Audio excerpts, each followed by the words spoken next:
brought to you by V-Guard.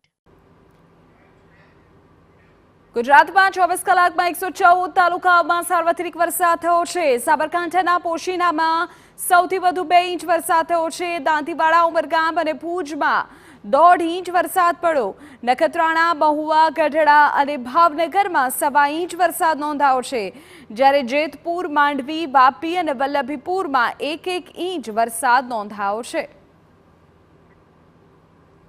આપને પાછલા 24 કલાકની વિગતો આપી રહ્યા છીએ। રાજ્યભરમાં સાર્વત્રિક વરસાદ થયો છે। મુખ્યત્વે 114 તાલુકાઓમાં મેઘરાજાએ જમાવટ કરી। સૌથી વધુ પોશીનામાં વરસાદ થયો। સાબરકાંઠાના પોશીનામાં 2 ઇંચ વરસાદ થયો છે, જ્યારે દાંતીવાડા, ઉમરગામ અને ભુજમાં 1.5 ઇંચ વરસાદના સમાચાર છે।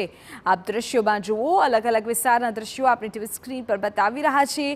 વરસાદી પાણી રાજ્યના અલગ અલગ રસ્તાઓ પર વહેતા થયા છે। નખત્રાણા, મહુવા, ગઢડા, ભાવનગર આ તમામ વિસ્તારોમાં પણ ખાસો એવો વરસાદ થયો છે। લગભગ 1.25 ઇંચ જેટલો વરસાદ ત્યાં પણ વરસ્યો। તો જેતપુર, માંડવી, વાપી અને વલ્લભીપુર આસપાસ 1 ઇંચ વરસાદ થયો છે।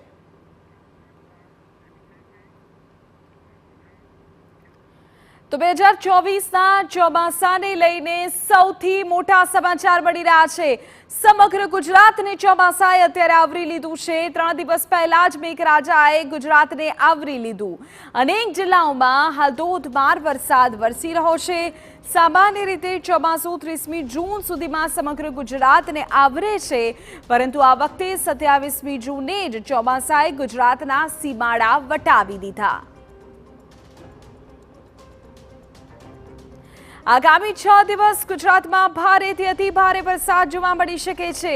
હવામાન વિભાગે વરસાદને લઈને કરી છે આગાહી। સૌરાષ્ટ્રના 8 અને દક્ષિણ ગુજરાતના 2 જિલ્લામાં વરસાદનું ઓરેન્જ એલર્ટ છે। 10 જિલ્લામાં ભારેથી અતિ ભારે વરસાદની આગાહી છે।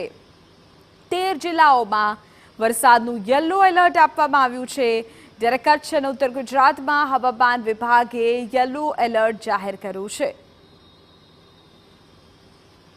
भरूच और सूरत के लिए वेरी हैवी रेनफॉल की वार्निंग है। साथ में ऑरेंज अलर्ट और थंडरस्टॉर्म की भी वार्निंग है। और गुजरात रीजन के लिए बाकी जो ज़िले हैं जहां पर हैवी रेनफॉल की वार्निंग है वो डिस्ट्रिक्ट हैं बनासकांठा, पाटन, पंचमहल, दाहोद, बड़ोदरा, छोटा उदयपुर, नर्मदा, नौसारी, वलसाड़, दमन और दादरा नगर हवेली पे हैवी रेनफॉल की वार्निंग है। और डे 2 की बात करेंगे तो डे 2 के लिए जिन डिस्ट्रिक्ट पे हैवी रेनफॉल की वार्निंग और साथ में थंडरस्टॉर्म की वार्निंग है वो डिस्ट्रिक्ट है आनंद, सूरत, डांग, नवसारी, वलसाड़, दमन और Dadra Nagar Haveli.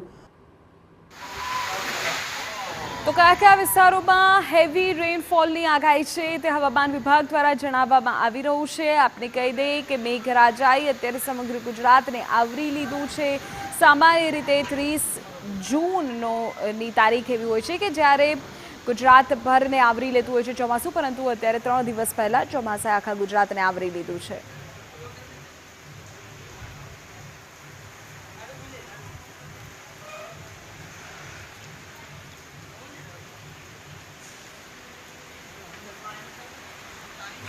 Brought to you by V-Guard.